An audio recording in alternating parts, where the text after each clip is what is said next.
You are now listening to Effin Radio. And welcome to F&B Radio. My name is Lindsay Collins and I'm your host. It's going to be an amazing weekend. I finally got my shit together. I'm doing the show on a Thursday, which is my preferred way to do it. These Friday shows have been really, I've been doing them the hard way. You know what I mean? You can do it the easy way or you can do it the fun way. Wait, no.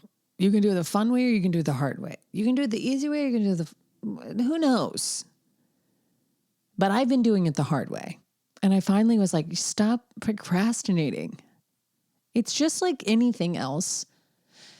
You put all the other people in front of yourself, you know, your clients, like you do something really well. You're a chef, you make these exquisite meals and you go home and eat like ramen that's uncooked, just crunching on the noodles straight out of the package. That's how I've been treating my own podcast. Just like sprinkling the powdered seasoning onto the uncooked crispy noodles and just eating them as if they were, a pack of compressed raw Doritos or something like that made out of noodles. But I'm not doing that anymore. I was like, enough of that. You got to come in on Thursday and sit down like you have an appointment with yourself. So that's what I'm doing. But I think we do. A lot of us do that. You know, we put ourselves just last. You're like, yeah, it'll be fine. And so I'm happy to be back. I've had so many amazing food experiences since I last talked to you that I feel like I can only talk about a few. But the first one that is top of mind is King BBQ. Not only because I'm a North Charlestonian. Is that what we're called? I feel like we should have something cooler than that. Like Charlestonian, that's what people in Charleston are called. North Charlestoners should be called like North Chuckers, North Chucks, North Chunks, North Chunkers, North, I don't know, something better than North Charlestonian, because that's just like when you add the North on there, it's too many syllables. It's Charlestonian is already like pushing it. Charlestonian. So also so pretentious, you know, Charlestoner. Is that grammatically correct? No. And that's why they didn't use that. But I want to use that for North Charleston because I think it makes more sense. But as someone who proudly lives in North Charleston, I finally got around to going to King BBQ, which is literally around the corner from where we live. So it's already just like a stone's throw from my home, which I've been waiting on something like this to come into my life. And it finally has. Obviously, Corey and Shuai Wang are like incredible at what they do. I'm Jackrabbit Philly's #1 fan and like spokesperson. I'm pretty sure. They don't say that, but I know in their heart they do.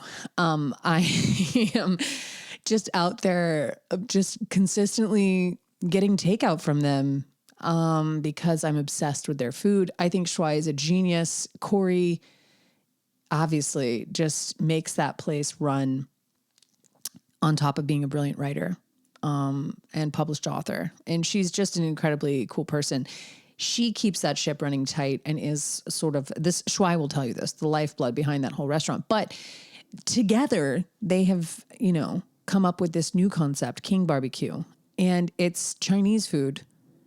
I think they describe it as Chinatown restaurant meets Southern barbecue. And I'll be honest, I was like, I wasn't seeing the dots connecting when I just heard that. I was like, okay, like Southern flair, like I get that. And then when I ate there, I had like a whole full circle, like brain melting experience. And this is a true story. The first time I ate there, I got takeout because this is what I do. If you're ever like, oh, Lindsay, you're like in food media, you must go out all the time. No, I don't.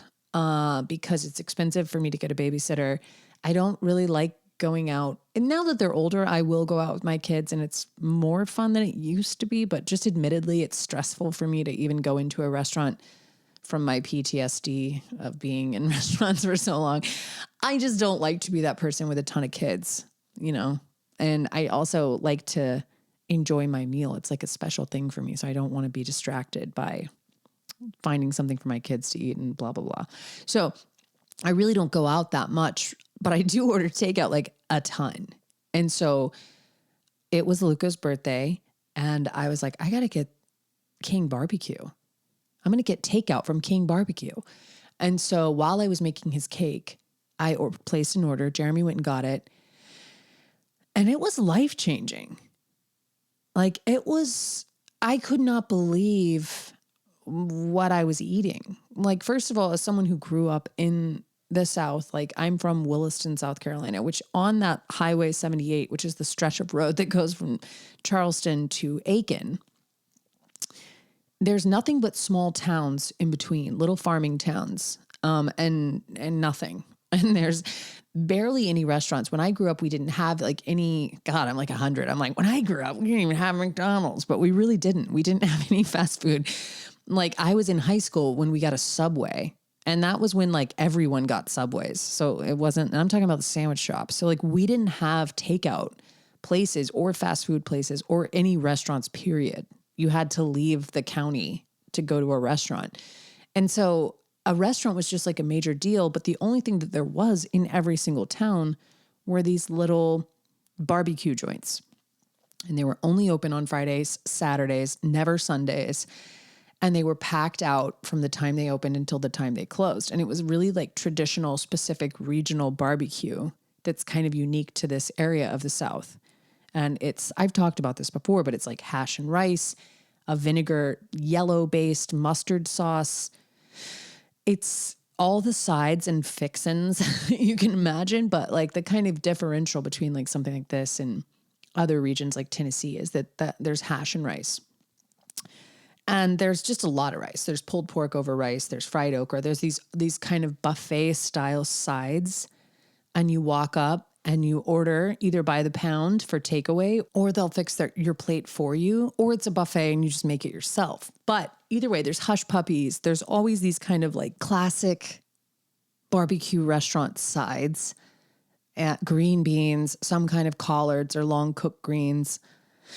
It's just a delight. And it's something that's so kind of built in that I rarely get to eat at those kind of places anymore. One, they don't really exist. They're kind of disappearing. There's a couple of like Duke's barbecues that you can find around. And then like some of them have changed ownership, or you can find like mom and pop places here and there, like Denmark and Blackville, like these places where you can still find Springfield, South Carolina, where you can still find these little places. Orangeburg has one.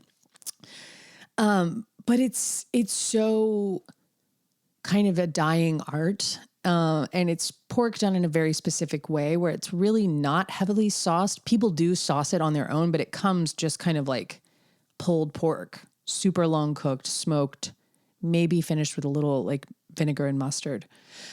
Anyway, that's exactly what they have managed to really finessefully meld together with traditional Chinese barbecue at King BBQ.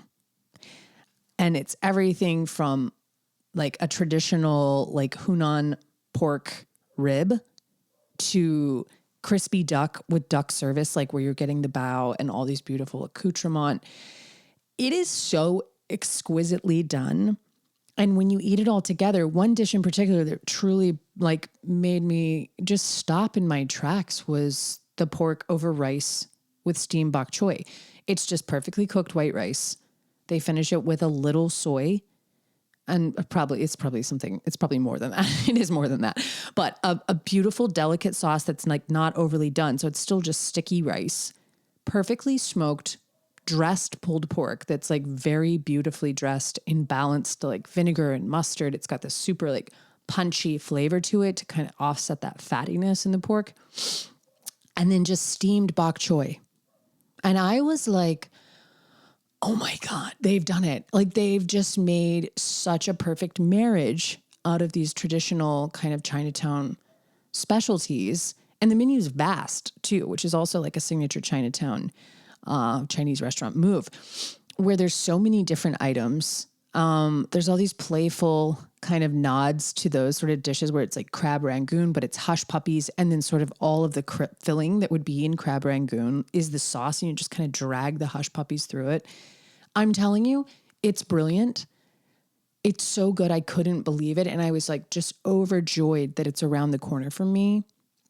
And I just felt really proud to live in a city that had a restaurant like that, because for so long, the South has been known for these like farm to table restaurants, which I love. Don't get me wrong. It's great.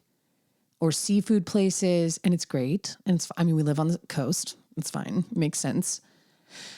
But there's not been a restaurant quite like this, or Jackrabbit Philly for that matter, for so long. And so I just feel like we all owe Corey and Schwei so much for bringing something like that to North Charleston. And I just couldn't get over it. I loved it so much that I went back in person the next day.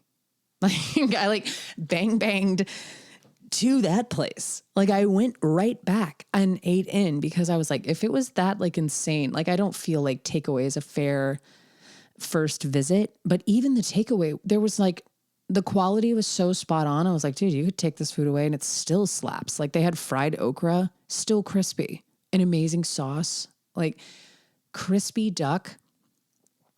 Like I haven't had since I lived in New York. And it was just, wow. It was a revelation.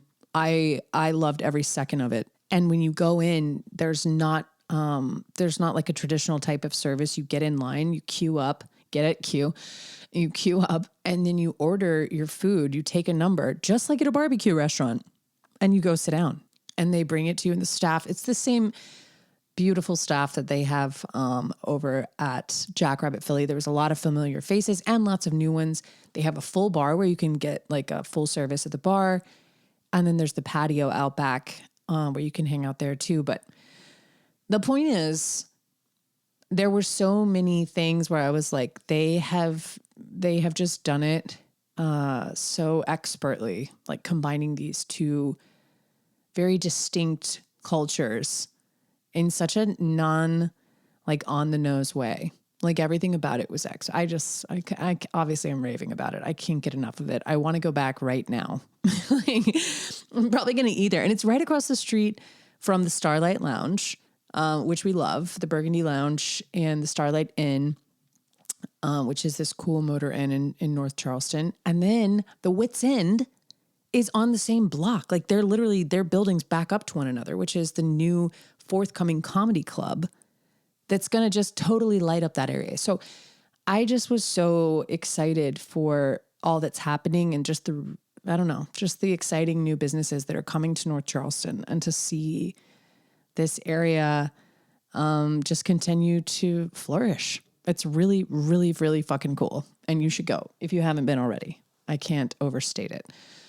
But yeah, it was amazing. King BBQ. Such a fan. There's Corey's from Buffalo. So there's like so many nods to Buffalo. You can get disco fries with cheese curds, like chicken gravy. Like it's just such a sweet piece of their heart. And you can feel it. It's not a conceptual thing like, hey, what does this area need? Like nobody took any quizzes and was like, what is this? It wasn't like that. And that's so rare. I find most people, because restaurants are such a hard business, they are well researched, and it's very rarely just like a piece of your heart. It's usually like something that makes sense on paper, or something that people like the numbers, or something that, like, I don't know, just feels more contrived. And this place doesn't feel contrived at all. It actually feels very like personal and vulnerable, and like putting everything that you love onto a menu and into a place where you actually live, because they're North Charlestoners too. North Charlestoners. That's it. That's what we are. North Charlestonians. No. North Charlestoners. Thank you. So yeah, bravo to them, and go there now, because it is so fucking good. It will blow your mind. Like it's blown mine. But anyway, yeah, what else? There's so many things I want to talk to you about. Most of all, the Fringe event that's happening the week of Charleston Wine and Food. It's finally happening. I've been like sort of talking about it for a while, but March 9th, and now I have to look at the actual date and make sure that's right. Oh my God, I'm going to be fine. Yeah, March 9th, Effin Breakfast is actually happening. We're doing a pop-up. It's downtown. It's going to be on Spring Street. I can't give you all the details yet, but save the date because tickets are going to go live this week. I'm doing a walkthrough in space on Monday, and then we're going to set it off. It's going to be 20 tickets. So it's very, very intimate. It's going to be me cooking a classic effin' breakfast. If you follow me on Instagram, you know that every day I cook 2 eggs, a very large plate of salad, some kind of like super crusty toast with salted butter, maybe some jam. And I shave a bunch of Parmesan over it, put some bacon, maybe some prosciutto. And I make myself a classic effin' breakfast. If you've always wanted to come over for breakfast, which so many of you say to me so many times, like, can I come over? And I'm like, yeah, I wish you could. This is it. Now you can. And for one day only, on a Saturday from 10 to 12, you can come and I'll make you breakfast. And like I said, it's going to be limited tickets. There's only going to be 20 available. I will let you know as soon as they go on sale so you can jump on there and grab them. But go ahead and mark your calendar because there's going to be a lot going on that weekend with the Wine and Food Festival happening. This is a fringe event, aka it's not associated with the Wine and Food Festival, so you can't buy tickets through them. We're going to release tickets this week. But just a heads up, if you're in town and you're like visiting for the Wine and Food Festival, check it out because I always love the influx of just people, friends and family that come in from cities all over. And there's always a bunch of cool like food people in town, food royalty, if you will. So people will be out and about. And I'm really excited to make you a classic effin' breakfast. So March 9th, 10 to 12. Like I said, on Monday, I'm going through the space and we're going to finalize the menu and release the tickets. So I will obviously blast it all over social and everywhere else, but make sure that you're around and not doing something silly like going to a kid's birthday party. I'm talking to you, Mari. Anyway, so that's very exciting. And then a couple more fun things that are in the works that I can't quite talk about yet, but it's going to be more ways to hang out IRL, as the children say, in real life. Happening very, very soon in the month of March. Lots of opportunities to hang and enjoy this gorgeous weather. Charleston has been just like a dream. I was walking downtown today, like going to a meeting, and I was like, I think this is my ideal weather. Like I like to be just a little smidge cold, just a smidge. I don't want to be like freezing. Like I have to bundle up and wear, I'll look like Frosty the Snowman. I don't want to have like that many layers going on, but I do want to have just a little bit of cold, like, but bright and warm in the sunshine with just a little chill. And that's exactly what's happening right now. So it couldn't be more dreamy. I'm excited to hang out, cook for you guys. It's something I haven't done in a while. And actually, when I was at the meeting, I was like, oh God, can I do this? Like you always get that. You get that like kind of scared feeling in your stomach where you're like, do I know how to do this? And then I think back to, wait, I just did this not even a few months ago. I had 250 people in my home and we made snacks, and it's always going to be fun and, expect the unexpected. But yeah, you have to remember that like, oof, you can do it. You can be IRL. In fact, I feel like being IRL is increasingly important. Like I have been so unbelievably busy and I like to the point that I don't feel like socializing and it's been bumming me out. And I'm like, I want to get back to that. And I feel like I am coming out of that just chaos that sort of happened at the beginning of February where I feel like I finally am just like truly missing sitting around and talking to people and having conversations with people in real life. And so I'm excited to do some of that. But yeah, keep your eyes peeled. I will absolutely have all the final details and a link for you to click in the next episode on Friday. So this is just kind of a precursor to that, to let you know that it's coming, that it's happening. And I am so pumped to see you all. I feel like I wish there was more than 20 tickets, but hopefully those who want them most will get them. But yeah, that's what I got going on. And ironically, it's Thursday night, which is my night to get takeout. So I'm probably just going to go to King BBQ's website right now and order some takeout because I have been talking about it and I can't stop thinking about it. I also want to wish a very happy birthday to the one and only Tara Darling. I'm going to her birthday party this weekend. And she's just a longtime listener of FNB Radio, a very special person to me and someone I love very much, who just is, when I think about people who are in food,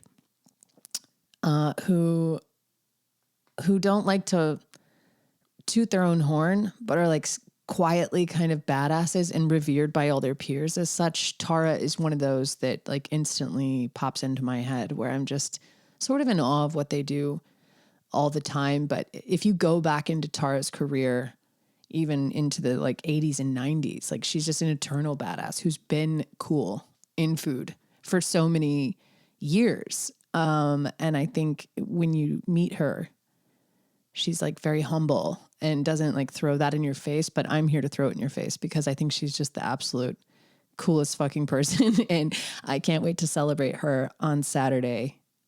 So I want to wish her a very, very happy birthday. She's been a long time listener and supporter of F&B Radio and just a downright good friend who I love very much. So happy birthday, Tara. I'll see you this weekend. Maybe we dance a little.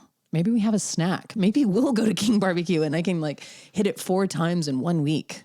Can I set a record? You think they'll give me a table with my name on it? Like if I go that many times in a row? I'm probably not the only one though. There's probably, if that's the case, they'll have to give everybody a fucking table because that's how good it is. So yeah, I love you. I love you all. And I'll talk to you next week. I'll see you next week. I'll be around next week. Save the date, March 9th. Effin Breakfast, downtown Charleston. I'll give you a hint. It's on Spring Street. It's going to be so fucking fun. I'm really excited. I forgot to say there's going to be a live podcast after. So it's going to be breakfast and a show. You know, like dinner and a show, but for people who don't like to stay up late. That's what I'm doing. So yeah, there's going to be a live podcast following the breakfast. So we'll just get to kick it on a Saturday during Wine and Food Festival. And I really can't wait. The more I talk about it, the more excited I get. So I hope I see you there. And I'll see you next week. I love you. Bye, bye, bye. Bye, bye, bye.